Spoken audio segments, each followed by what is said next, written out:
इस वीडियो में हम भारतीय अर्थव्यवस्था को पूरी तरह से समझेंगे और हर एक टॉपिक को कवर करने की कोशिश करेंगे। और ये सभी प्रकार की परीक्षाओं के लिए बहुत ही महत्वपूर्ण होने वाला है। तो चलिए फिर शुरू करते हैं। पहला चैप्टर देखते हैं अर्थव्यवस्था और उसके प्रकार। ठीक है, तो सबसे पहले ये समझना जरूरी है कि अर्थशास्त्र और अर्थव्यवस्था में फर्क क्या है। हाँ, ये अक्सर कंफ्यूज करता है। अर्थशास्त्र यानी इकोनॉमिक्स, ये क्या है असल में? देखिए, अर्थशास्त्र एक विषय है, एक स्टडी है। इसमें हम ये पढ़ते हैं कि कोई भी व्यक्ति, समाज या सरकार जिनके पास संसाधन तो सीमित है, मतलब पैसा, समय, ये सब लिमिटेड है जी, लेकिन हमारी जरूरतें असीमित हैं। तो इन सीमित संसाधनों से असीमित आवश्यकताओं को कैसे पूरा किया जाए, इसी का अध्ययन अर्थशास्त्र है। अच्छा, तो ये एक तरह का सिद्धांत है, एक थ्योरी है। एकदम सही। वस्तुओं और सेवाओं का उत्पादन, वितरण और उपभोग कैसे होता है, ये सब हम इसमें पढ़ते हैं। और इस विषय के जनक तो एडम स्मिथ को माना जाता है। जी, एडम स्मिथ, उनकी एक बहुत ही प्रसिद्ध किताब है द वेल्थ ऑफ नेशंस, जो 1776 में आई थी। बिल्कुल। और स्मिथ ने ही अर्थशास्त्र को धन का विज्ञान कहा था। और अगर हम भारतीय संदर्भ में बात करें तो भारतीय अर्थशास्त्र के जनक वो है एम विश्वेश्वरैया। उनका बहुत बड़ा योगदान रहा है। ठीक है, तो ये तो हुई अर्थशास्त्र की बात।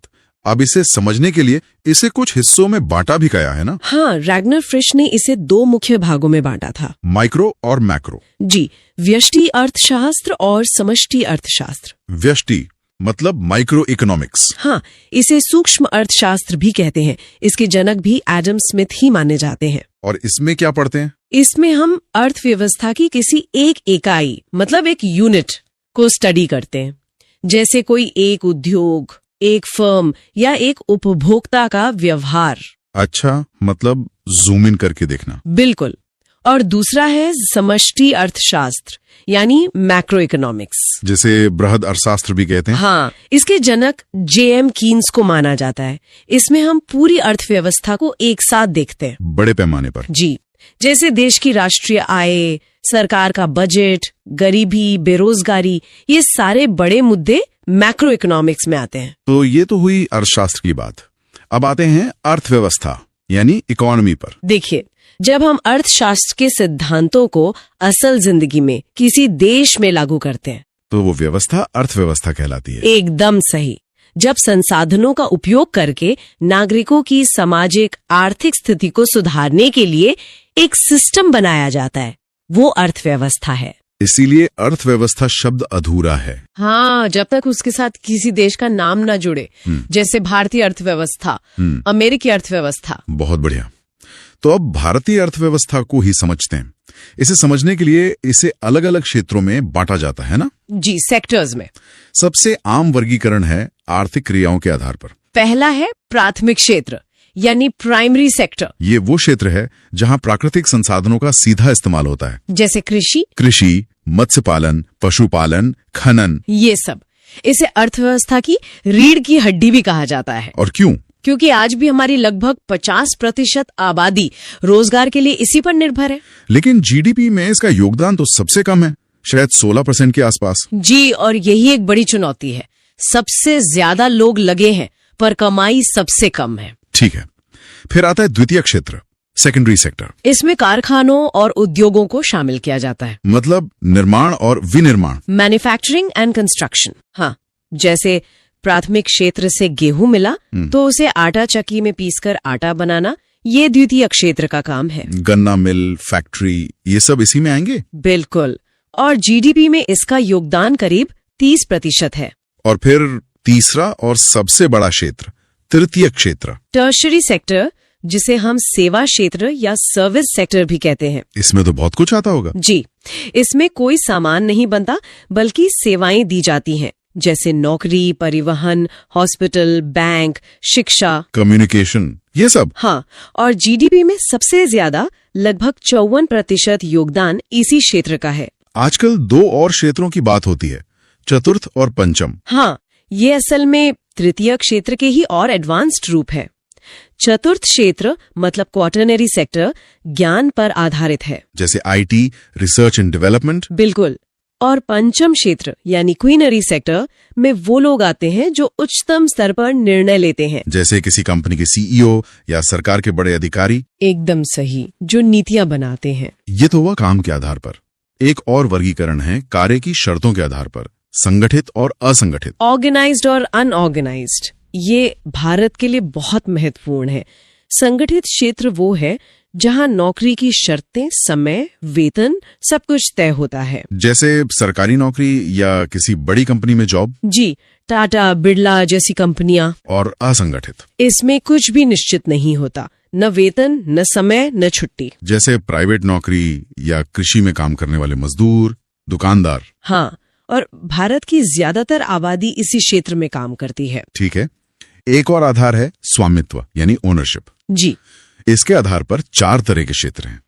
पहला सार्वजनिक क्षेत्र यानी पब्लिक सेक्टर, जिस पर पूरी तरह सरकार का अधिकार हो। हाँ, और जिसका उद्देश्य समाज कल्याण होता है, लाभ कमाना नहीं, जैसे कि भारतीय रेलवे। दूसरा फिर इसका उल्टा होगा, निजी क्षेत्र, प्राइवेट सेक्टर। जी, जिस पर किसी निजी व्यक्ति का अधिकार हो और उसका एकमात्र उद्देश्य होता है लाभ कमाना, जैसे रिलायंस या टाटा। बिल्कुल। और अगर दोनों मिल जाएं तो उसे कहते हैं संयुक्त क्षेत्र या जॉइंट सेक्टर, जिसे पीपीपी यानी पब्लिक प्राइवेट पार्टनरशिप भी कहते हैं। जैसे मेट्रो। सही उदाहरण है। और एक चौथा भी है सहकारी क्षेत्र यानी कोऑपरेटिव सेक्टर। ये क्या होता है? इसमें दिशा निर्देश तो सरकार तय करती है, पर उसका संचालन कई लोग मिलकर करते हैं, जैसे कोऑपरेटिव बैंक। समझ गया। चलिए अब अर्थव्यवस्था के प्रकार पर आते हैं, टाइप्स ऑफ इकोनॉमीज। मोटे तौर पर 3 मुख्य प्रकार हैं। पहली है पूंजीवादी अर्थव्यवस्था, कैपिटलिस्ट इकोनॉमी। इसमें उत्पादन के साधनों पर निजी लोगों का अधिकार होता है और सरकार का दखल बहुत कम होता है, जैसे अमेरिका, ब्रिटेन। दूसरी है समाजवादी अर्थव्यवस्था, सोशलिस्ट इकोनॉमी। यहाँ सब कुछ सरकार के नियंत्रण में होता है, उत्पादन के साधनों पर सरकार का अधिकार होता है। इसका उदाहरण पुराना सोवियत संघ यानी रूस। जी। और तीसरी जिसमें भारत आता है, मिश्रित अर्थव्यवस्था, मिक्स्ड इकोनॉमी। इसमें सरकार और निजी व्यक्ति दोनों का सह अस्तित्व होता है, दोनों मिलकर काम करते हैं। इसीलिए हमारे यहाँ सरकारी और प्राइवेट दोनों तरह के स्कूल, हॉस्पिटल हैं। बिल्कुल। व्यापार के हिसाब से भी तो 2 प्रकार होते हैं, खुली और बंद अर्थव्यवस्था। हाँ, खुली अर्थव्यवस्था ओपन इकोनॉमी वो है जहां आयात निर्यात पर बहुत कम प्रतिबंध होते हैं। आज तो ज्यादातर देश ऐसे ही हैं, सिंगापुर, अमेरिका। जी। और बंद अर्थव्यवस्था क्लोज्ड इकोनॉमी वो होती है जहां आयात निर्यात लगभग शून्य होता है, मतलब जो देश दुनिया से कट कर रहता है। हाँ, इसका सबसे अच्छा उदाहरण है उत्तर कोरिया। बहुत अच्छे। अब एक आखिरी चीज पर आते हैं, उत्पादन के कारक, फैक्टर्स ऑफ प्रोडक्शन। किसी भी चीज के उत्पादन के लिए 4 चीजें जरूरी हैं। कौन कौन सी? पहला है पूंजी यानी कैपिटल, उत्पादन में लगाया गया धन या मशीनें। दूसरा है भूमि, लैंड, मतलब सिर्फ जमीन नहीं बल्कि सारे प्राकृतिक संसाधन। तीसरा श्रमिक यानी लेबर, काम करने वाले लोग। और चौथा और सबसे महत्वपूर्ण है उद्यमी यानी एंटरप्रेन्योर, कंपनी का मालिक या मैनेजर। हाँ, वो व्यक्ति जो इन तीनों को एक साथ लाता है, जोखिम उठाता है और उत्पादन करवाता है। बहुत बढ़िया। तो ये थे अर्थव्यवस्था के कुछ बुनियादी सिद्धांत। तो चलिए अब अगला अध्याय देखते हैं, राष्ट्रीय आय और उससे जुड़ी अवधारणाएं। सबसे पहले सकल घरेलू उत्पाद यानी जीडीपी को समझते हैं। हाँ, जीडीपी, इसका पूरा नाम है ग्रॉस डोमेस्टिक प्रोडक्ट। और इसकी परिभाषा बहुत सीधी है। क्या है? किसी भी देश की सीमा के अंदर एक साल में जितनी भी वस्तुएं और सेवाएं बनी है उनका कुल मौद्रिक मूल्य। अच्छा। इसमें ये बिल्कुल मायने नहीं रखता कि उत्पादन किया किसने है, देश के नागरिक ने या किसी विदेशी कंपनी ने। ओके, इसे एक उदाहरण से समझते हैं। मान लीजिए भारत की टाटा कंपनी है, वो एक साल में 1000 रुपए कमाती है। ठीक है। और सैमसंग जो एक विदेशी कंपनी है, वो भारत में कमाती है 500 रुपए। और एक भारतीय डॉक्टर है जो यहीं भारत में प्रैक्टिस करता है, वो 300 रुपए कमाता है। तो ये सब भारत की सीमा के अंदर हुआ। हाँ। तो भारत की जीडीपी में इन तीनों का योग मतलब 1800 रुपए जोड़ा जाएगा। एकदम सही, बिल्कुल। लेकिन इसमें एक पेच है। अगर मान लीजिए रवि नाम का एक भारतीय व्यक्ति है जो विदेश में 200 रुपए कमाता है, हाँ। तो उसकी कमाई भारत की जीडीपी में नहीं गिनी जाएगी। क्यों? क्योंकि ये कमाई देश की भौगोलिक सीमा के बाहर हुई है। बिल्कुल। ठीक है, तो ये जीडीपी हुई। अब आते हैं जीएनपी पर, यानी सकल राष्ट्रीय उत्पाद। ये जीडीपी से कैसे अलग है? जीएनपी यानी ग्रॉस नेशनल प्रोडक्ट, इसमें फोकस डोमेस्टिक से हटकर नेशनल पर आ जाता है। नेशनल मतलब नागरिक। हाँ, नागरिक।